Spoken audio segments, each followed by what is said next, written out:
So am I. You good? Yep. Can you just start by telling us what exactly happened today? So this started as a simple routine traffic stop just after 12 noon. One of our deputy sheriffs had a proactive self-initiated traffic stop on Interstate 390 just south of Exit 8 in the town of Geneseo. Franklin Gay was a passenger in the vehicle. Long story short, on the traffic stop, he's accused of having possession of marijuana.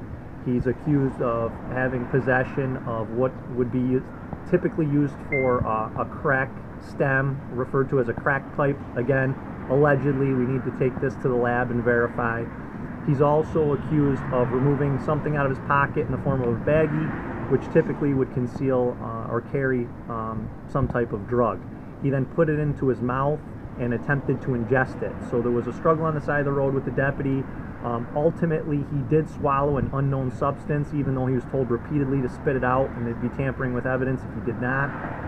So again, this is very early in the investigation, but he was charged roadside with a felony of tampering with physical evidence. Due to the severity of it being a dangerous drug possibly, he was transported to Strong via ambulance, precautionary, to verify that he was okay, he wasn't going to die from whatever he ingested.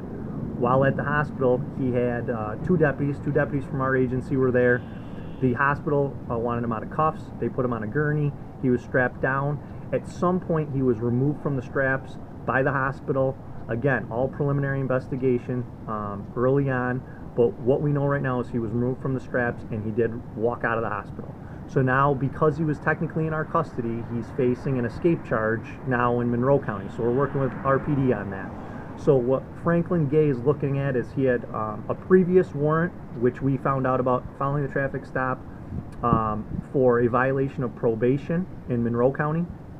He has the UPM and the felony of tampering with physical evidence in Livingston County, and now he'll be looking at a felony escape charge in Monroe County.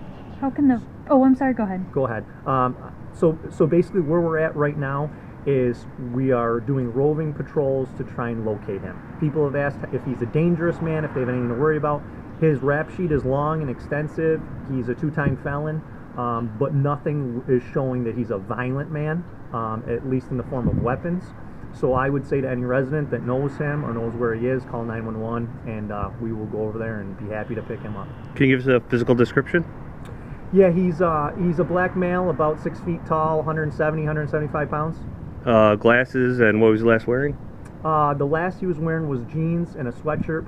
We believe he removed the sweatshirt. So jeans and a t-shirt, but no glasses. How often does something like this happen? I mean, do people typically not escape pretty often, or how often does this happen? Yeah, it's pretty uncommon, but again, when you're going to the hospital, our first priority is making sure he's okay. So we want to get him the help to make sure that whatever he ingested, which we believe to be a dangerous drug, is not going to cause his death. So that was our number one priority. But in the process, we have to kind of yield to the hospital staff, which caused us to take our handcuffs off, and then caused us to kind of take a step back and let them treat him. But that also caused for us to now not have him in custody. So, yeah, it's not a super common thing, no, which is why he'll now face another felony charge for leaving the hospital, because he knew he was in our custody. Do you know if the officers were standing near him? Yeah, or the officers were standing in the same proximity in a hallway, and they tell me that the gurney he was strapped to just kept moving up, kind of showing like his place in line type thing. So all that's being investigated at the hospital. MCSO and public safety here. We're talking to the administration to see what exactly progressed and happened at the hospital.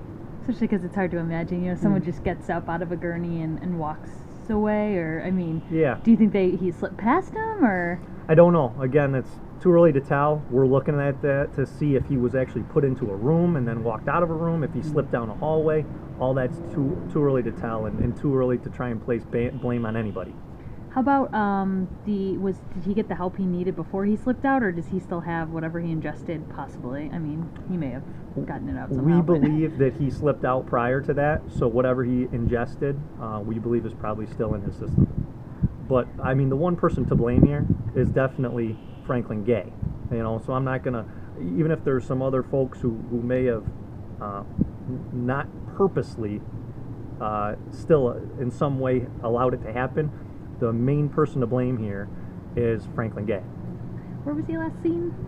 Last seen crossing the river into the Genesee section. Was that just from witnesses, or how did you guys find that out? Yeah, witnesses, and which relate it back to us. So we have roving patrols out there. I'm confident we're going to get this guy. It's not if, it's just when, and we will get him. I'm confident that, and now he's just made it worse for himself. He's going to have to deal with the VOP in Monroe County. He's going to have to deal with the felony in Livingston, and now he's going to have to deal with the felony with RPD. So he just made his day a lot worse. Do you know what the last time in custody was for whatever felony?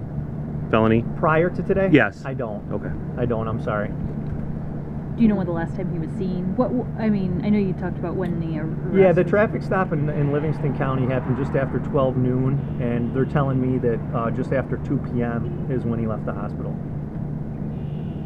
Can people help at all if they see him? Contact you guys. I mean, Absolutely. I would say if anybody knows his whereabouts, call 911. If anybody sees him, don't approach him. Just give us a call, and we'll be happy to swing by and pick him up.